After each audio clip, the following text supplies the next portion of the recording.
श्रवण कुमार की कथा। मित्रों, आज हम इस पोस्ट के माध्यम से हम आपको एक ऐसी पौराणिक कथा के बारे में बताने जा रहे हैं जिनमें एक बालक अपने नेत्रहीन माता पिता की भक्ति और अपने कर्तव्य को पूरा करने में अपना सारा जीवन समर्पित कर देता है। श्रवण कुमार की कहानी रामायण से संबंधित है। चलिए तो श्रवण कुमार की कहानी के बारे में हम विस्तार पूर्वक जानते हैं।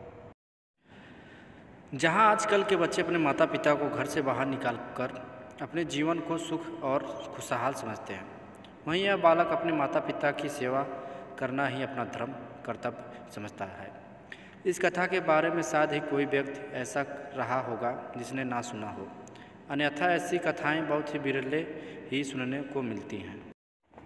यह कथा माता पिता के प्रति अतुलनीय सम्मान और प्रेम के बारे में विस्तार से वर्णन करती है। श्रवण कुमार ने अपना सारा जीवन अपने माता पिता की सेवा में समर्पित कर दिया। उसने अपने माता पिता की सेवा से बढ़कर कोई भी धर्म नहीं समझा। उसने अंत समय तक भी अपने माता पिता की सेवा की, इसलिए वह आज अमर है। उसका नाम हर व्यक्ति के मुख पर है। श्रवण कुमार का वर्णन वाल्मीकि रामायण के 64वें अध्याय में मिलता है। श्रवण कुमार के पिता का नाम संतु था। संतु एक साधु थे तथा उनकी माता का नाम ज्ञानवती था। श्रवण कुमार के माता पिता नेत्रहीन थे। उन्होंने अपने पुत्र श्रवण का पालन पोषण बड़े ही कष्टों के साथ किया था, इसलिए अपने माता पिता के प्रति श्रवण के मन में अथाह प्रेम और श्रद्धा थी। श्रवण कुमार बालावस्था में ही अपने माता पिता के कार्यों में हाथ बटाने लगा और जब वह बड़ा हुआ तो घर का सारा काम करने लगा, जैसे नदी से पानी भर कर लाना, जंगल से लकड़ियाँ चुनकर लाना, भोजन तैयार करना, घर के समस्त कार्य करता था। अपने माता पिता की सेवा में वह पूरी तरह लग गया था। वह अपने जीवन का सारा समय अपने माता पिता की सेवा में ही लगा देना चाहता था। श्रवण कुमार विवाह के योग्य हुए तो उनके माता पिता ने उनका विवाह एक स्त्री के साथ करवा दिया, परंतु जिस स्त्री से उनका विवाह हुआ था वह स्त्री उनके नेत्रहीन माता पिता को बोझ मानती थी।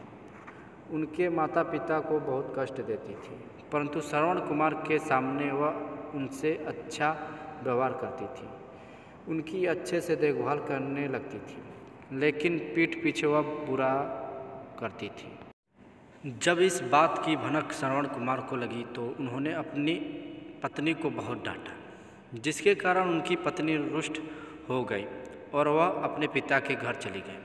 वह कभी लौटकर नहीं आई। पत्नी के जाने के बाद श्रवण ने अपने माता पिता की सेवा को ही अपना धर्म समझा, उनके दुख को ही अपना दुख समझा, उनके दर्द को अपना दर्द समझने लगा था। उसने अपने माता पिता को कभी दुख नहीं पहुंचने दिया। समय के साथ श्रवण कुमार बड़ा होता गया और उनके माता पिता वृद्ध होते हैं। उनके माता पिता की अंतिम इच्छा थी कि वह पूर्ण तीर्थ यात्रा पर जाएं। उन्होंने अपने इच्छा अपने पुत्र श्रवण कुमार को बताई।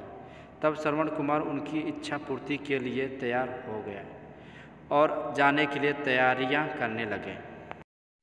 श्रवण कुमार ने अपने माता पिता को 2 टोकरियों में बैठा लिया और अपने कंधे पर कांवर बनाकर उठाकर चल दिए। श्रवण कुमार अपने माता पिता को काशी गए, प्रयाग, ऐसे कई तीर्थ स्थलों पर लेकर गए। तीर्थ स्थलों का वर्णन करके अपने माता पिता को सुनाते थे। इस प्रकार उनके माता पिता उनके नयन से तीर्थ स्थलों का दर्शन करते थे। श्रवण कुमार जंगलों के रास्ते से गुजरते हुए जा रहे थे। तभी संध्या हो जाती है और शाम के समय उनके माता पिता को बहुत तेज प्यास लगती है। उन्होंने श्रवण कुमार से पानी लाने को कहा। श्रवण कुमार एक पेड़ के नीचे अपने माता पिता में बैठे कांवर को रखा और कलश लेकर जल की खोज में निकल पड़े। थोड़ी दूर चलने के बाद उन्होंने एक नदी दिखाई देती है और वह उस नदी के पास पहुंच गए। उसी दिन अयोध्या के राजा दशरथ वनों में शिकार करने निकले थे। दिन भर इधर उधर घूमने के बाद जंगलों में भटकने के बाद में कोई शिकार नहीं मिला और वह घर की ओर प्रस्थान करने लगे थे कि उन्होंने नदी के तट पर आहट सुनाई दी। उन्होंने सोचा कि अवश्य कोई वन्यजीव नदी तट पर प्यास बुझाने आया है।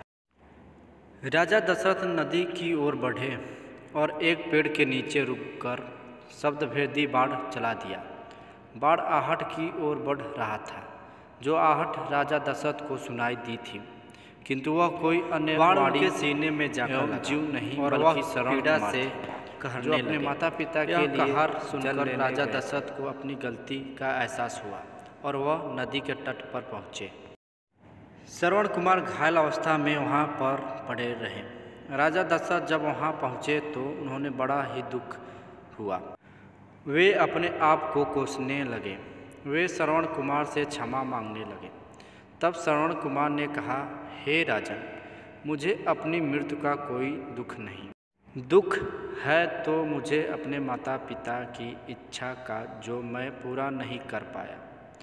मैं उन्हें समस्त तीर्थों की यात्रा ना करा सका और वह इस समय प्यास से व्याकुल है। मैं उन्हें पानी ना पिला सका। हे राजन, कृपया इस कलश को लेकर जाइए और मेरे माता पिता की प्यास बुझा दीजिए। इतना कहकर श्रवण कुमार ने अपने प्राण त्याग दिए। जाने अनजाने में स्वयं से हुए अपराध से दुखी एवं व्याकुल राजा दशरथ श्रवण के माता पिता के पास किसी तरह से पहुँचे। श्रवण कुमार के माता पिता देख तो नहीं सकते थे, लेकिन न वह चरणों की आहट सुनकर जान जाते थे कि उनका पुत्र श्रवण कुमार है, लेकिन इस बार श्रवण कुमार नहीं है। पिता द्वारा पूछने पर राजा दशरथ ने पूरा वृत्तांत सुना दिया। अपने पुत्र की मृत्यु का समाचार सुनकर माता पिता जोर जोर से विलाप करने लगे और उन्होंने राजा दशरथ को श्राप दिया कि तुम भी पुत्र वियोग भोगोगे और तड़प तड़प के अपने प्राण त्याग दोगे। इसी श्राप के कारण राजा दशरथ के बड़े पुत्र मर्यादा पुरुषोत्तम श्री राम को 14 वर्ष का वनवास काटना पड़ा और राजा दशरथ अपने पुत्र वियोग में तड़पते हुए प्राण त्याग दिए थे। उम्मीद करते हैं कि आपको यह श्रवण कुमार की कहानी पसंद आई होगी। इसे आगे शेयर ज़रूर करें। आपको यह कहानी कैसी लगी हमें कमेंट बॉक्स में ज़रूर बताएं और सब्सक्राइब करें हमारे चैनल भारत गीता ज्ञान को और सपोर्ट करें। धन्यवाद। जय श्री राम, जय श्री राम।